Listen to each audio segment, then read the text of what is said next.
Hello, everyone. It's Friday, April 2nd, 2021. This is your Commonwealth Club Week in Review.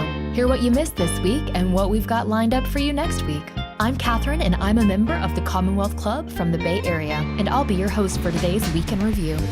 How would you like to voice an upcoming episode of the Week in Review?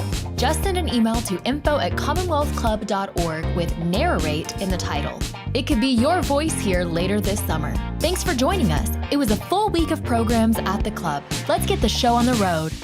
Monday, March 29th at 6 p.m. was our final Evening from the Archives celebrating Women's History Month. This week was Jane Goodall in conversation with Climate One's Greg Dalton. The reality of climate change kind of viscerally hit me. I was with some Inuit elders, and we were by the Great Ice Cap, and they were crying, and they were saying, even in the summer, the ice here never melted. And there was just water pouring out of this great ice cliff. Tuesday at 9:30 a.m., Dr. Stephen Hassan gave a fascinating presentation on cult behavior in the political world. In an authoritarian cult, it's all the same patterning of creating the pseudo-self, and so-called love is conditional upon performance and doing what the leader dictates. Tuesday at noon, two education experts discussed the future of higher education and how colleges are preparing to meet the needs of students for generations to come. Right now, we ask students to show us time and time again how poor they are in order to access services and resources. So one recommendation that we have in our report is how can we streamline the services that students with less resources are eligible for and entitled to.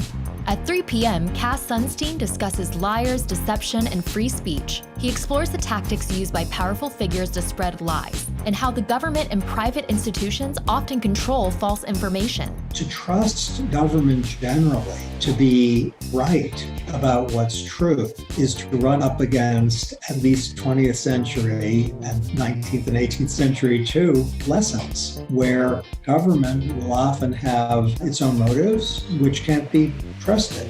American life is dominated by machines. Our computers, our televisions, our phones. Tuesday evening at 5 p.m., authors Sherry Turkle and Tiffany Schlein had an intimate and timely discussion on the urgent need to reclaim humanity and empathy in our technological age. Ultimately, I believe in humanity, and ultimately, I believe we can tech our way out of this because this is about what we're creating. If technology is an extension of us, how do we create more of the world that we want?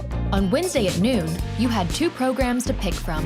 Greg Dalton of Climate One discussed building back an inclusive and green economy. Can Biden's COVID recovery promises carry over to a post-pandemic workforce that doesn't leave anyone behind? Climate, at the end of the day, is a leadership crisis, and in particular, a crisis of empathetic leadership. Having more diverse voices at the table, having representation from women and people of color in leadership positions, making decisions, will lead to new ways of thinking and doing that we haven't seen in the past and we desperately need for the road ahead. Also at noon, it's Professor Jamal Green. Does awarding rights to one group automatically mean denying rights to another? In his new book, How Rights Went Wrong, Why Our Obsession with Rights is Tearing America Apart, Green argues that we need to recouple rights for all with justice for all. We're all different from one another, and we've got to account for that. We all have different values, and we take that to rights conflicts, and judges take that to rights conflicts, and you can't eliminate that from the law. You can't eliminate the fact that people bring values to decisions. At 3 p.m., historian Sarah Coleman dove deep into the politics of immigration in modern America and its implication on the idea of citizenship for all. You know, there's 24 million people living in the United States today who are immigrants without citizenship status. It's about 10.5 million undocumented, about 14.5 million who either are legal permanent residents or temporary legal residents. And I wanted to tell their part of the story as well. The club continued its programming on April 1st at 9 a.m. with award-winning comedian Michael Pritchard, who talked about building compassion and community through humor. I take care of all these young guys who have post-traumatic stress disorder, and I tell them, tears that do not flow will make other organs weep inside of us. We get sick if we don't weep and let ourselves feel and let our heart be alleviated by it and learn forgive to live live to forgive. Thursday at noon, it's a rare interview as we turn the tables and hear from veteran club host Michelle Meow in a can't-miss exploration of mental and physical health in a time of crisis. How the pandemic triggered an extreme episode of alopecia areata. I think a lot of us downplayed just how horrible this pandemic was and the fact that we were, as human beings, completely unprepared for this pandemic. At 3 p.m., it's Shankar Vedantam in Useful Delusions, drawing on new insights in psychology, neuroscience, and philosophy.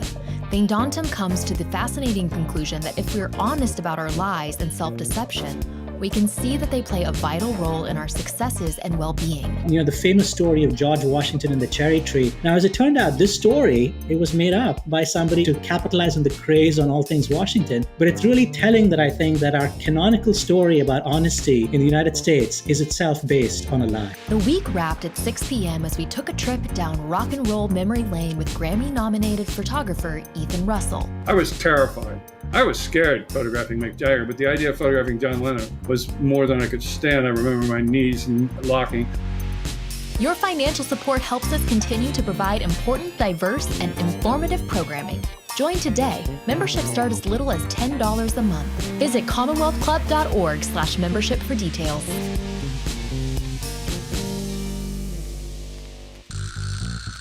Here's what the club has lined up for you next week.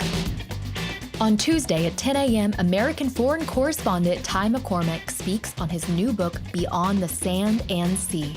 This timeless narrative uncovers the perseverance of refugees everywhere and exposes the broken refugee resettlement system that has kept thousands of families in permanent exile. At noon, entrepreneur Sunil Gupta argues the need to be backable. He went from being rejected by every major investor he pitched to raising millions of dollars in funding from the same investors that backed Google, Uber, and Airbnb.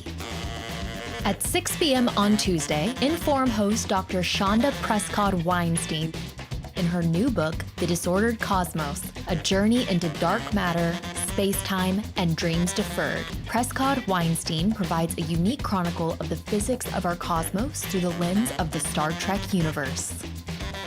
On Wednesday at 9 a.m., co-authors Dr. Jane Mahakian and Allison Kuhn share their practical guide for caregivers of those with Alzheimer's in I Hear You, talking and listening to people with Alzheimer's.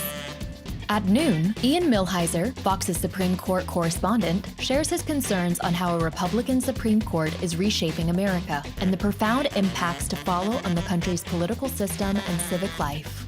On Thursday at 10 a.m., it's Reopening Muslim Minds. Join Mustafa Aikal in conversation with George Hammond. Mustafa takes us on a fascinating journey into Islam's diverse history and argues that the next Islamic Enlightenment may be on the horizon. We're always adding new programs. Go to commonwealthclub.org/online for the most current schedule. Have a great weekend, everybody. If you haven't already, please consider becoming a member of the club. Visit commonwealthclub.org/special for special rates on memberships. Thanks again for your support and for listening. We'll have another week in review for you next Friday.